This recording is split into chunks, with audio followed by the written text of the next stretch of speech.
अस्सलाम वालेकुम guys, welcome back to my channel doctor Kana Jadoi. I hope you all are well and doing great. So guys, आज का जो lecture है वो स्नेल क्लिनिकल एनाटॉमी के जो फर्दर ऑब्जेक्टिव थे रिलेटेड टू चैप्टर नंबर 1 वो हम डिस्कस कर रहे थे। सो प्रीवियस वीडियोस में हम लोग जो है वो वेन से एंड कैपिलरीज और वेसल्स मतलब ब्लड वेसल से रिलेटेड जितना भी स्टफ था स्नेल क्लिनिकल एनाटॉमी में वो हम डिस्कस कर चुके हैं।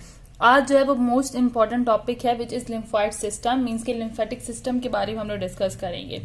सो ये बहुत ही इंपॉर्टेंट टॉपिक है, ठीक है। वैसे अगर रफली आप स्नेल से पढ़ते हो तो आपको क्योंकि बहुत समराइज करके वहां पे लिखा गया है, बातें सारी क्लियर हैं, मींस के जो इन्फॉर्मेशन वहां पे प्रोवाइड की गई है स्नेल में वो समझने की एक समरी आपको प्रोवाइड की गई है। तो काफी जगह पे आप अपने कॉन्सेप्ट बिल्टअप नहीं कर पाएंगे, ठीक है। तो इसके लिए जो है वो मैं डिफरेंट पॉइंट्स के जरिए आपको समझाऊंगी कि बेसिकली स्नेल कहना क्या चाह रहा है और लिम्फेटिक सिस्टम को कैसे पढ़ा जाता है, ठीक है। ये बहुत ही इंपॉर्टेंट सिस्टम है, आपको लाजमी आना चाहिए क्योंकि फिर आप फर्दर आगे जब ऑर्गन्स पढ़ेंगे तो वहां पे आपको काफी सारे लिम्फ नोड्स हर ऑर्गन के लिहाज से पढ़ने पड़ेंगे। सो फिर वहां पे अगर आपको जनरल इन्फॉर्मेशन होगी ना लिम्फेटिक सिस्टम से रिलेटेड क्लियर, तो फिर वहां पे आप लोग अच्छे से अपने जो है वो कॉन्सेप्ट बिल्ड कर सकेंगे। सो यहाँ पे जो है वो अगर मैं आपको स्नेल की बात कर लूं तो स्नेल में जो है वो आपको यहाँ पे एक नॉर्मल जनरल इन्फॉर्मेशन दी गई है कि स्नेल में आपको सिंपली बताया गया है कि लिम्फेटिक सिस्टम क्या होता है, ठीक है। और उसको डायरेक्ट कंपोनेंट्स बता दिए हैं कि लाइक लिम्फ टिश्यूज होते हैं, नोड्स होते हैं, लिम्फेटिक वेसल्स होते हैं, कैपिलरीज होते हैं, लिम्फ के बारे में थोड़ा सा बताया है और थोड़ी सी क्लिनिकल दे दी है, ठीक है। लेकिन लिम्फेटिक सिस्टम को पढ़ने का एक अलग तरीका है ताकि आपकी कॉन्सेप्ट बने, आपकी बेसिक बने, ठीक है। सो स्नेल से स्टार्ट करने से पहले सबसे पहले मैं आप लोगों को कुछ जो है वो इंपॉर्टेंट बातें जो है वो लिम्फेटिक सिस्टम से रिलेटेड बताना चाहूंगी। अच्छा, एक और मेरी इंपॉर्टेंट बात सुन लें, लिम्फेटिक सिस्टम का टॉपिक आपको बहुत अच्छे से करना है, एग्जाम में आए या ना आए। ये चीज आप लोग हमेशा याद रख लें कि ऐसा नहीं होता कि कोई चीज अगर एग्जाम से लिहाज से इंपॉर्टेंट नहीं होती तो वो हमारे लिए इंपॉर्टेंट नहीं है, ठीक है। लिम्फेटिक सिस्टम एक ऐसा टॉपिक है जो आपको एनी हाउ आना चाहिए। इससे रिलेटेड एमसीक्यूज तो जरूर आते हैं, ठीक है। शॉर्ट क्वेश्चन भी आप लोगों को दे देते हैं, हिस्टो का भी लिम्फेटिक सिस्टम से रिलेटेड हिस्टो से भी आपका शॉर्ट क्वेश्चन आ सकता है, ठीक है, और ग्रॉस से भी आ सकता है। तो आपको अगर एक जगह से टॉपिक क्लियर होगा तो फिर दूसरी जगह से टॉपिक को करना कोई मुश्किल बात नहीं है, ठीक है। अगर एग्जाम पॉइंट ऑफ व्यू से मैं बात करूं तो हाँ, ये topic exam point of view से इंपॉर्टेंट है, लेकिन एग्जाम को अगर हम लोग साइड पे रख लें तो उसके अलावा भी ये टॉपिक बहुत इंपॉर्टेंट है। एज अ मेडिकल स्टूडेंट आप लोगों को लिम्फेटिक सिस्टम के बारे में आना चाहिए। ये एक ऐसा बॉडी का ड्रेनिंग सिस्टम है जो कि बहुत ही ज्यादा इंपॉर्टेंट होता है, ठीक है।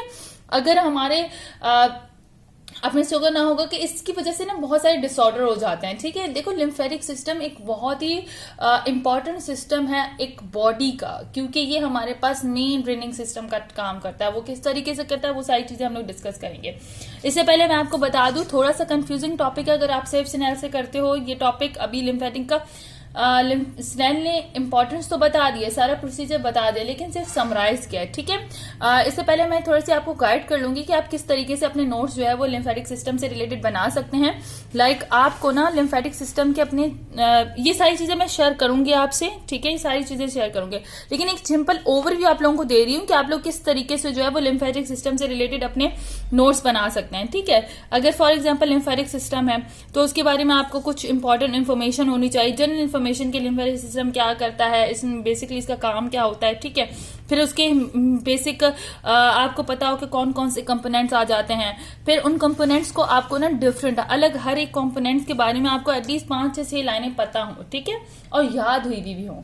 एक कॉन्सेप्ट तो मैं बिल्ड करवा लूंगी आप लोगों के कि किस तरीके से आपके कॉन्सेप्ट बिल्ड होते हैं। उसके अलावा आपको पता हो कि बेसिकली उसका जो पहला कंपोनेंट है लाइक लिम्फ है तो वो लिम्फ होता क्या उसके बारे में आपको पता हो, ठीक है। फिर आपको लिम्फेटिक वेसल्स के बारे में जनरल इन्फॉर्मेशन हो, ठीक है। और हो सके तो आप थोड़ी सी उसकी हिस्टो भी पढ़ लें, लेकिन हिस्टो के लिहाज से जब हम हिस्टो के लेक्चर्स अपलोड करेंगे तब तो मैं आप लोगों को बताती जाऊंगी क्या क्या करना है, लेकिन हिस्टो के लिहाज से भी ये टॉपिक बहुत इंपॉर्टेंट है। हिस्टो में से भी लिम्फ में से एक सवाल आता है, ठीक है। देन आपको ये सारी चीजें पता हो, ठीक है।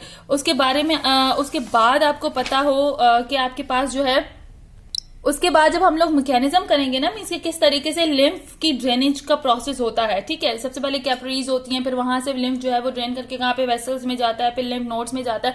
सो ये एक पैटर्न आपको पता हो, ठीक है। ये शॉर्ट फॉर्म में पता हो कि आपके पास टाइम भी नहीं होता तो आप ऑर्डर ऑफ लिम्फेटिक वेसल इस तरीके से भी लिख लेते हो ना तो आपको मार्क्स मिल जाते हैं। इससे क्या होगा कि जो मैं आपको एक्सप्लेन करूंगी ना, अगर आपकी ये थीम बनी हुई होगी ना कि किस तरीके से फ्लो हो रहा है लिम्फ का, तो बहुत इंपॉर्टेंट आपके लिए ये पॉइंट हो जाएगा कि आपको ये सारी चीजें ना समराइज होकर याद रहेंगे। ठीक है, ये इतना आसानी है जितना यहाँ पे लिखा हुआ है कि लिम्फेटिक कैपिलरीज ने कलेक्ट किया, ये पूरे कॉन्सेप्ट बनेंगे किस तरीके से, कहां से उसने कलेक्ट किया, फिर लिम्फ वेसल्स में वो कैसे ड्रेन हुई, फिर लिम्फ नोड क्या होता है, उसका स्ट्रक्चर आप हिस्ट्रो में पढ़ेंगे, हिस्ट्रोलॉजिकल फीचर्स भी आपको आने चाहिए।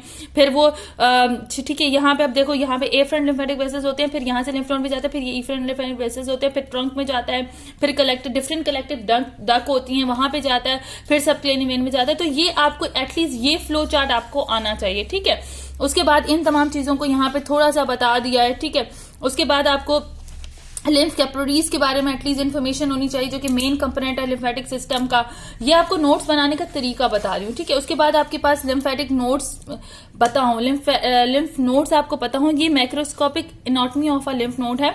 ये इसलिए इंपॉर्टेंट है कि लिम्फ नोड की आपको हिस्ट्रो जो है उससे रिलेटेड सवाल लाजमी आता है। ग्रॉस में इसका सवाल शॉर्ट नोट भी लिखने के लिए आ सकता है, उसके अलावा ग्रॉस से इसके एमसीक्यूज आ सकते हैं, लेकिन हिस्ट्रो में इसका सवाल जरूर आता है। देन आपको लिम्फ ट्रंक्स के बारे में पता हो, ये सारे कंपोनेंट्स हैं लिम्फेटिक सिस्टम के, कंपोनेंट्स हैं सारे जो मैं आपसे डिस्कस करूंगी। ठीक है, ये सारी चीजें मैं आपको समझाऊंगी, लेकिन इससे पहले था कि आप लोगों को पता हो कि लिम्फ वेस्कुलर सिस्टम क्या होता है। ठीक है, तो ये हम उसके बाद ना आप लोग हिस्ट्रो से भी ये कुछ एक्सप्लेन, हिस्ट्रो के ये थोड़े से ऑब्जेक्टिव मैं बता दूं, हिस्ट्रोलॉजी से भी आप लोग इसे कवर कर लीजिएगा कि हिस्ट्रोलॉजी के फीचर ऑफ लिम्फेटिक वेसल्स के आने चाहिए आपको, उसकी formation and transport of lymph आनी चाहिए, कंपोजिशन ऑफ इंटरस्टिशियल फ्लूइड, सो ये सारी चीजें आपको आनी चाहिए एनी हाउ। ठीक है, तो हिस्ट्रोलॉजिकल फीचर मैं आपको बता देती हूँ। उसके अलावा आप लोग histology of lymph system vessel से रिलेटेड भी अपने नोट्स बना सकते हैं। ठीक है, उसमें आप लोग हिस्ट्रो की बुक से भी पढ़ सकते हैं कि आपको पता हो कि सर्कुलेटरी सिस्टम क्या होता है जो हमने डिस्कस किया था, तो उसके बारे में थोड़ी सी इन्फॉर्मेशन हो।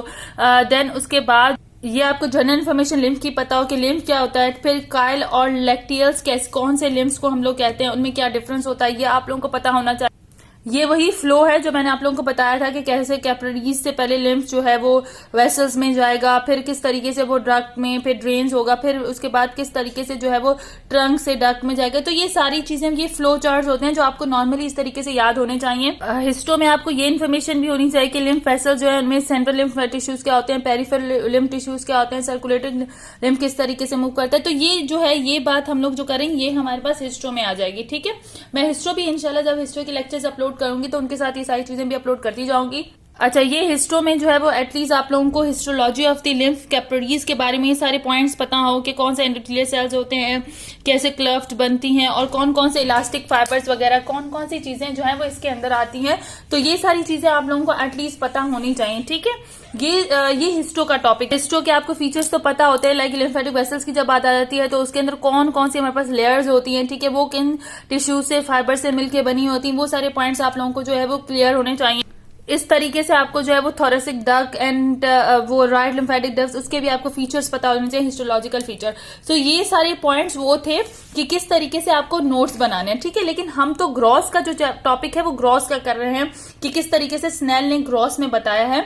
सो वो सारी चीजें मैं डिस्कस करूंगी आप लोगों के साथ। ये एक सिंपल इन्फॉर्मेशन थी कि अगर आप लोग अभी लिम्फेटिक सिस्टम का टॉपिक कर रहे हैं तो मेरी गाइडेंस ये है कि आप लोग जो है नोट्स अपने प्रिपेयर करते जाएं। ठीक है, आपके पास लिम्फेटिक सिस्टम एक लास्ट में बहुत इंपॉर्टेंट टॉपिक रह जाता है, वो बहुत ही ज्यादा इंपॉर्टेंट टॉपिक होता है। तो मैं आप लोगों से कहूंगी कि आप लोग लिम्फेटिक सिस्टम के हिस्ट्रो के भी और ग्रॉस के भी नोट्स बनाते जाएं अपने पास, ताकि आप लोगों को कोई प्रॉब्लम ना हो। ठीक है, मैं जो अब इन्फॉर्मेशन आप लोगों के साथ डिस्कस करूंगी वो बेसिकली लिम्फेटिक सिस्टम से रिलेटेड मैं आप लोगों को पहले स्नेल में बता देती हूँ कि स्नेल में आपको लिम्फेटिक सिस्टम के बारे में क्या कहा गया है।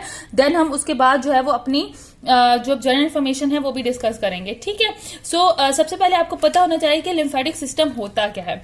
लिम्फेटिक सिस्टम को अगर मैं वन वर्ड में अगर डिस्क्राइब करूं तो ये एक ड्रेनेज सिस्टम होता है। ठीक है, ये एक ड्रेनेज सिस्टम होता है। अगर मैं सिंपल वर्ड में बताऊं तो लिम्फेटिक सिस्टम क्या है, देखो हमारी बॉडी में ना ब्लड सर्कुलेट कर रहा है। ठीक है, इस तरीके से हमारी बॉडी में क्या है, फ्लूइड भी है। तो अब क्या होता है कि जो हमारी बॉडी में जो फ्लूइड जो है वो सर्कुलेट कर रहा होता है ना, जो डिस्ट्रीब्यूट हुआ होता है, ठीक है, उसमें से 20% जो फ्लूइड होता है ना वो कैपिलरीज जो है वो एब्जॉर्ब नहीं कर पाती। ठीक है। और फिर वो कैपिलरी से मूव करके कहाँ चला जाता है, इंटरस्टिशियल फ्लूइड्स में चला जाता है। अब जब वो इंटरस्टिशियल फ्लूइड में चला जाता है ना, अब वो अगर इंटरस्टिशियल फ्लूइड के अंदर ही रहेगा ना, तो क्या क्रिएट करवाएगा, तो वो एडिमा कॉज कर देगा। ये सारे फिजियोलॉजिकल के टर्म्स भी अभी यहाँ पे ऐड होंगी, लेकिन जनरल इन्फॉर्मेशन दे रही हूँ। अब क्या हुआ, अगर वो वहां पे रहेगा, अब जाहिर सी बात है, एक हमारे पास लिम्फेटिक सिस्टम है, ठीक है, उसमें हमारे पास क्या होते हैं, अब क्या होगा, अब लिम्फेटिक सिस्टम का यहाँ पे काम क्या होगा। अब देखो फ्लूइड जो है वो हमारी ब्लड कैपिलरीज से निकल के इंटरस्टिशियल स्पेसेस के अंदर चला गया है, ठीक है, इंटरस्टिशियल स्पेसेस के अंदर आ गया। जब वो फ्लूइड इंटरस्टिशियल स्पेसेस के अंदर आ जाता है ना, अगर वो फ्लूइड वहां से अब वापस ब्लड में नहीं जाता ना, तो वो हमारी बॉडी में एडिमा कॉज कर देगा, ठीक है, एडिमा कॉज कर देगा। हमारी बॉडीज के डिफरेंट टिश्यूज में जो है वो हमारे पास एक्स्ट्रा फ्लूइड जो है वो एक्युमुलेट और डिपॉजिट होना शुरू हो जाएगा। अब जाहिर है, जब एडिमा क्या एक डिसऑर्डर है हमारी बॉडी में, ठीक है, एक्स्ट्रा फ्लूइड का हमारी बॉडी में एक्युमुलेट नहीं होना चाहिए, जिसकी वजह से स्वेलिंग हो जाएगी हमारी बॉडी के अंदर, काफी सारे ऑर्गन जो है हमारे डिस्टर्ब हो जाएंगे। सो इस फ्लूइड को दोबारा ब्लड में वापस जाना होता है। सो इस फ्लूइड को दोबारा ब्लड में कौन वापस पहुंचाता है, वो हमारे पास लिम्फेटिक सिस्टम पहुंचाता है। तो कितने इंपॉर्टेंट काम है, अगर लिम्फेटिक सिस्टम हमारी बॉडी का डिस्टर्ब हो जाए तो बहुत सारे डिसऑर्डर कॉज हो सकते हैं। सो इस वजह से हमारी बॉडी को जो है वो दोबारा से, हमारी बॉडी में जितना भी फ्लूइड एक्युमुलेट होता है ना, वो किसकी वजह से हो जाता है, अगर हमारे पास किसका डिसऑर्डर हो जाए, लिम्फेटिक सिस्टम का।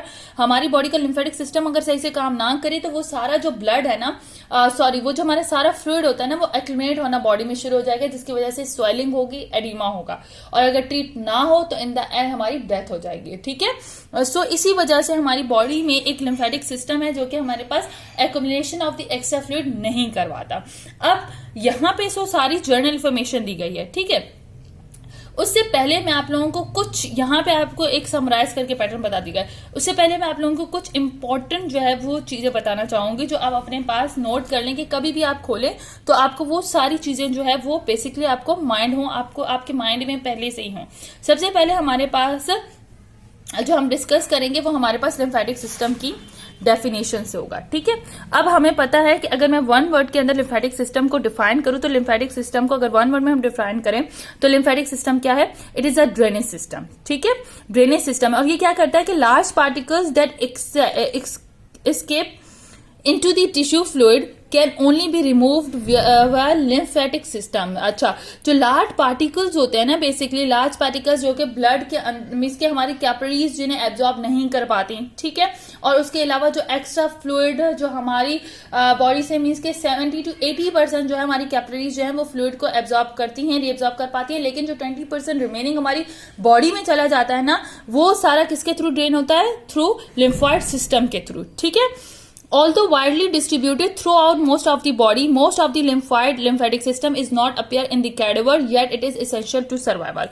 अच्छा, देखो हमारी बॉडी में ना वाइडली डिस्ट्रीब्यूट, हम लोग पढ़ेंगे ना तो आप लोग देखेंगे कि लिम्फेटिक सिस्टम कितना डिस्ट्रीब्यूटेड है हमारी बॉडी के अंदर, कितने सारे लिम्फेटिक वेसल्स हैं, कैपिलरीज हैं, टिश्यूज हैं, और किस तरीके से वो सारा जो है वो वाटर को ड्रेन करता है, उस फ्लूइड को ड्रेन करता है, एक्स्ट्रा सेलुलर फ्लूइड को, ठीक है। वो सारा आप देखेंगे कि कौन सा हमारी इंटरस्टिशियल फ्लूइड में स्पेसिस में हमारे पास जो इंटरस्टिशियल फ्लूइड चला जाता है तो वो कैसे उसको पूरा ड्रेनिंग सिस्टम करता है।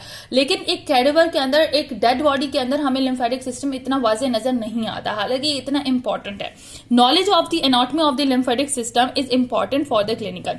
अच्छा, क्लिनिकल पॉइंट ऑफ व्यू से हमें लिम्फेटिक सिस्टम की इंपॉर्टेंस आनी चाहिए, ठीक है। आप लोग जब क्लिनिकल स्टार्ट करेंगे तो आप लोग देखेंगे कि लिम्फेटिक सिस्टम के कितने केसेस आपके पास आ रहे होंगे, कि कहीं पे लिम्फ नोड की स्वेलिंग हो रही होगी, ठीक है, काफी सारे ऐसे केसेस आते हैं। तो इसकी वजह से अगर आपको कॉमन नहीं पता होगा लिम्फेटिक सिस्टम क्या होता है, इन्फॉर्मेशन नहीं होगी, एनाटॉमिकल स्ट्रक्चर नहीं पता होंगे, तो आप लोग अच्छे से कवर नहीं कर पाएंगे।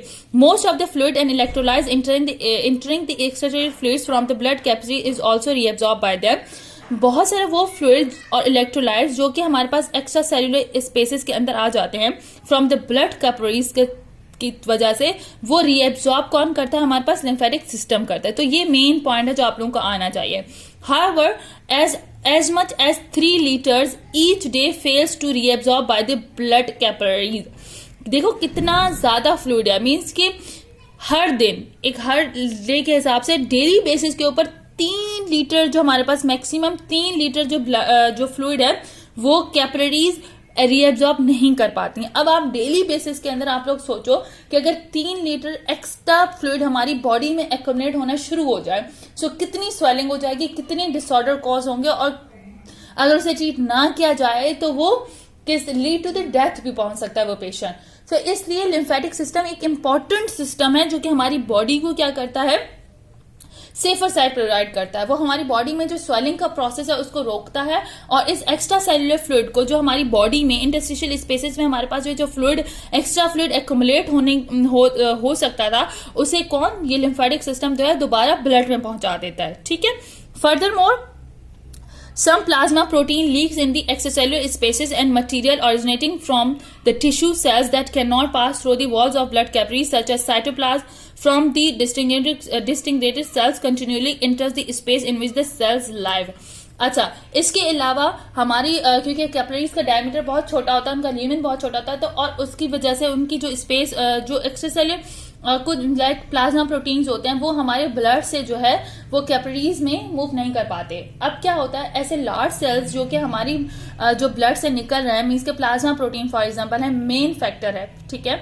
अगर वो हमारी कैपिलरीज में रीएब्जॉर्ब नहीं हो रहा है तो वो हमारे एक्स्ट्रा सेलुलर फ्लूइड के अंदर एक्यूमुलेट होना शुरू हो जाएंगे, इंटरस्टिशियल स्पेसेस के अंदर एक्यूमुलेट होना शुरू हो जाएंगे। सो हमारे पास लिम्फेटिक सिस्टम क्या करता है, ऐसे लार्ज पार्टिकल्स को और इसके अलावा बहुत सारे इलेक्ट्रोलाइट्स को जो कि कैपिलरीज के अंदर रीएब्जॉर्ब नहीं हो पा रहे हैं, उन सबको लिम्फेटिक सिस्टम के थ्रू हमारे ब्लड स्ट्रीम तक पहुंचाता है। सो ये एक हमारे पास जो है वो लिम्फेटिक सिस्टम का ओवरऑल इंपॉर्टेंस है कि ये लिम्फेटिक सिस्टम जो है वो हमारी बॉडी में किस तरीके से काम करता है, और बेसिकली लिम्फेटिक सिस्टम हमारे पास क्या है, इसकी इंपॉर्टेंस क्या है। सो ये एक जर्नल इंफॉर्मेशन के कुछ पॉइंट्स हैं जो आप लोगों को आने चाहिए। ठीक है। अगर आप डायरेक्ट लिम्फेटिक सिस्टम स्नेल से करेंगे तो इतना समझ नहीं आएगा, इस वजह से मैं मेन पॉइंट्स पहले आप लोगों को समझा रही हूं ताकि आपका कॉन्सेप्ट बन जाए। ठीक है। उसके बाद आपको पता होना चाहिए कि लिम्फेटिक सिस्टम की इंपॉर्टेंस क्या है। अच्छा, इन जनरल इन्फॉर्मेशन का ना आप लोग स्क्रीनशॉट निकाल लें। ठीक है। इस जनरल इन्फॉर्मेशन का आप लोग स्क्रीनशॉट निकाल लें एक बार, क्योंकि जब आप इसका स्क्रीनशॉट निकाल के अपने पास लिख लेंगे ना तो आपको पता होगा कि ग्रॉस एनाटॉमी में लिम्फेटिक सिस्टम करने से पहले आपको ये पॉइंट्स पता होने चाहिए। और अगर एज इट इज आप आके ये सारे स्टेप लिख देते हो ना, आई एम 100% श्योर कि आप ये जो भी आपका एग्जामिनर है वो आपसे खुश हो जाएगा कि वाकई में बच्चों को लिम्फेटिक सिस्टम के बारे में इंफॉर्मेशन है। ठीक है। अच्छा, इतनी सारी चीजें मैं आप लोगों को क्यों बता रही हूँ, देखो हम लोगों ने जब एमबीबीएस के लिए ये टॉपिक कवर किया था ना तो उस वक्त हमें भी बहुत सारी प्रॉब्लम्स हुई थी, क्योंकि हम लोग टेक्स्ट बुक हमारी स्नेल है, उसके अलावा हमें एडिशनल बुक्स पढ़नी पड़ती हैं, तो हम लोग अपने नोट्स बनाते थे, एक जगह पे समराइज करते थे, उन तमाम चीजों को लिखते थे ताकि जब भी हम ये टॉपिक खोले हमें एक जनरल इन्फॉर्मेशन से लेके बेसिक से लेके उसकी पूरी इंपॉर्टेंस पता हो। ठीक है। सो ये मैं आप लोगों के लिए ये बेनिफिशियल पॉइंट है। इसके बाद जब ये सारी चीजें कवर करने के बाद जब मैं आप लोगों को स्नेल पढ़ाऊंगी ना तो आपको इजीली समझ आ जाएगा कि स्नेल क्या कह रहा है। उसके बाद हमारे पास क्या है, इंपॉर्टेंस ऑफ लिम्फेटिक सिस्टम, कि लिम्फेटिक सिस्टम की आपको इंपॉर्टेंस आनी चाहिए। ठीक है। इफ दो मैंने यहाँ पे कुछ पॉइंट लिखे हैं, if this material were to accumulate in the extracellular space a reverse osmosis would occur bringing even more fluid and resulting in oedema and excess of interstitial fluid manifest as swelling. अच्छा, अब वही बात कि अगर ये जो 3 litre हमारा daily basis पे जो है वो फेल हो रहा है कैपिलरीज में रीएब्जॉर्ब होना फ्लूइड का, अगर ये डेली बेसिस के हमारी जो है वो एक्स्ट्रासेलुलर स्पेस में एक्यूमुलेट होना स्टार्ट हो जाए तो इसकी वजह से रिवर्स ऑस्मोसिस होगा। ठीक है। रिवर्स ऑस्मोसिस होगा। अब उस ऑस्मोसिस की वजह से क्या होगा कि हमारी बॉडी के अंदर एक्स्ट्रा सेलुलर फ्लूइड जो है वो एक्यूमुलेट होना स्टार्ट हो जाएगा, जिसकी वजह से हमारी बॉडी में एडिमा हो जाएगा जो कि स्वेलिंग कॉज करवाएगा। ठीक है। However, the amount of interstitial fluid remain freely constant under normal conditions and proteins and cellular debris normally do not accumulate in the extracellular spaces because of the lymphatic systems। अच्छा, अब importance क्या है कि हमारी body के अंदर जो interstitial fluid है ना वो कैसे कांस्टेंट रहता है हमेशा, वो और प्रोटीन का काउंट और जो हमारे पास एक्स्ट्रासेलुलर जो भी हमारे पास अनवांटेड सब्सटेंसेज आ जाते हैं, सेल की डेब्रीज आ जाती हैं, वो क्यों एक्यूमुलेट नहीं होती एक्स्ट्रासेलुलर स्पेसेस में, ये सब कुछ लिम्फेटिक सिस्टम की वजह से होता है। लिम्फेटिक सिस्टम जो होता है वो हमारी बॉडीज में इंटरस्टिशियल फ्लूइड को जो है वो कांस्टेंट लेवल पे रखता है, क्योंकि जितना भी हमारी कैपिलरीज जो है वो फेल कर देती हैं फ्लूइड को रीएब्जॉर्ब करना, वो सारा फ्लूइड जो है वो लिम्फेटिक सिस्टम के थ्रू ब्लड में रीएब्जॉर्ब हो जाता है। इसके अलावा जो प्लाज्मा प्रोटीन्स हो गए या हमारे पास एक्सचेंज आयंस वगैरह हो गए, ठीक है, वो सब हमारी ब्लड में चले जाते हैं। और इसी तरीके से अनवांटेड सब्सटेंसेस जो होते हैं वो भी लिम्फेटिक सिस्टम के थ्रू हमारी बॉडी से एक्सपेल आउट हो जाते हैं। सो ये ओवरऑल इंपॉर्टेंट है लिम्फेटिक सिस्टम की कि हमें लिम्फेटिक सिस्टम क्यों पढ़ना चाहिए, ठीक है। सो आई होप यहां तक आप लोगों को ये लिम्फेटिक सिस्टम का जनरल इन्फॉर्मेशन तो आपको समझ आ गई होगी कि हमें क्यों जो है वो जो हमारे पास लिम्फेटिक सिस्टम है उसकी स्टडी करनी चाहिए। सो ये पॉइंट्स आप लोग अपने माइंड में क्लियर कर लीजिएगा, ठीक है। उसके बाद मैं आप लोगों को बताऊंगी कि लिम्फेटिक सिस्टम की एक्चुअली डेफिनेशन क्या है, उसके कंपोनेंट्स क्या है, आउटफ्लो ऑफ लिम्फेटिक सिस्टम किस तरीके से होता है, कैसे जो है वो लिम्फ मूव करता है, ठीक है, लिम्फ होता क्या है, ठीक है, और किस तरीके से ये ब्लड स्ट्रीम तक एक्स्ट्रा सेलुलर फ्लूइड को दोबारा मिलकर मेंटेन करने के लिए, हमारी बॉडी के फ्लूइड को मेंटेन करने के लिए, इंटरस्टिशियल फ्लूइड को मेंटेन करने के लिए किस तरीके से ये सारे कंपोनेंट्स को ब्लड तक वापस लेके जाते हैं। सो ये सारी चीजें और स्नेल में जिस तरीके से बताएगा वो सब पॉइंट जो है वो हम लोग नेक्स्ट वीडियो में डिस्कस करेंगे। अभी जनरल इन्फॉर्मेशन देना बहुत इंपॉर्टेंट था आपके लिए ताकि आप लोगों की एक माइंड बन जाए, ठीक है। सो आई होप यहां तक सबको समझ आ गया होगा। अब आगे चल के हम लोग नेक्स्ट वीडियो में इसको फर्दर डिस्कस करते हैं। टिल देन अल्लाह हाफिज गाइस।